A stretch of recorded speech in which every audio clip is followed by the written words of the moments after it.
Hey there, guys.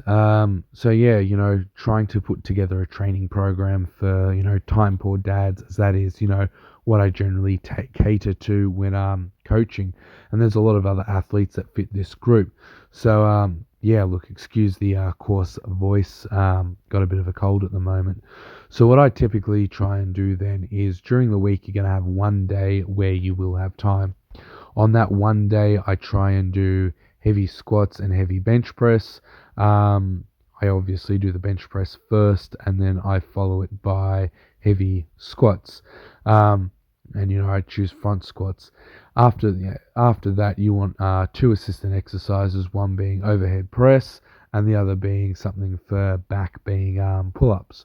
So for the bench press, typically you'd want four sets of 8 to 10 reps, and front squats, four sets of 8 to 10 reps. Then after that, you hit your assistant exercises, and again, you're playing around with a similar rep range, or you can go slightly higher.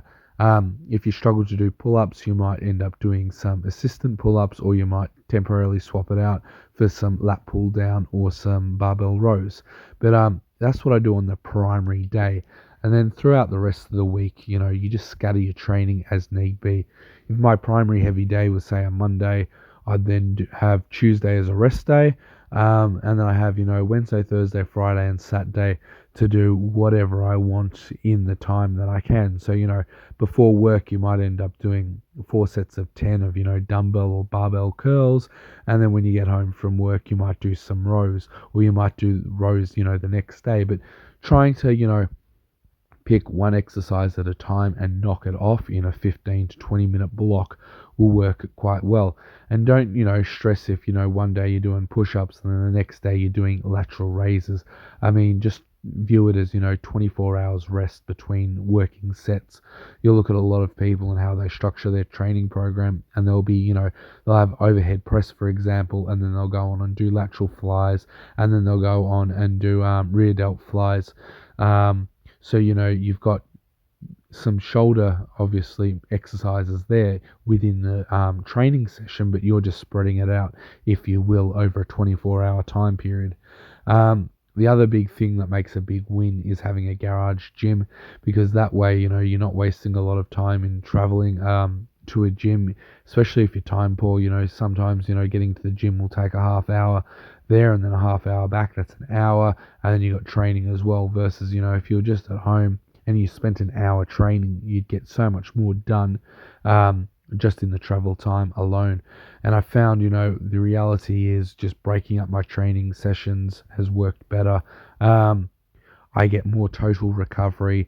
There seems to be less total structure required when doing it this way, because you only need to have one heavy primary day, and then everything else is, assistant exercises. And some weeks, you'll have to move your heavy primary day from a Monday to a Wednesday, depending on what life throws at you. But getting too, caught up in having everything structured will just derail your training as a whole long term. Um, and like having additional days like Friday, for example, I have a bit more time, but on a Friday, I just play around with natural stones.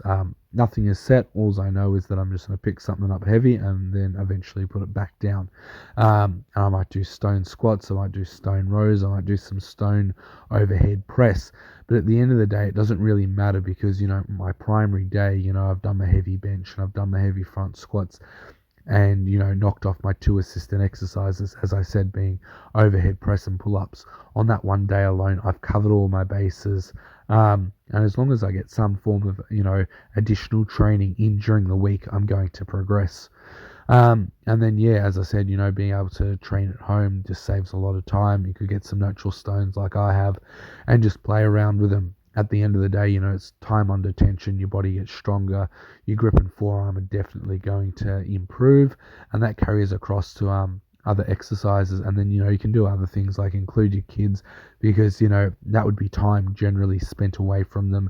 And now, you're including them, as memories made, setting a positive role model and all that other stuff, and it just adds to enjoyment of training.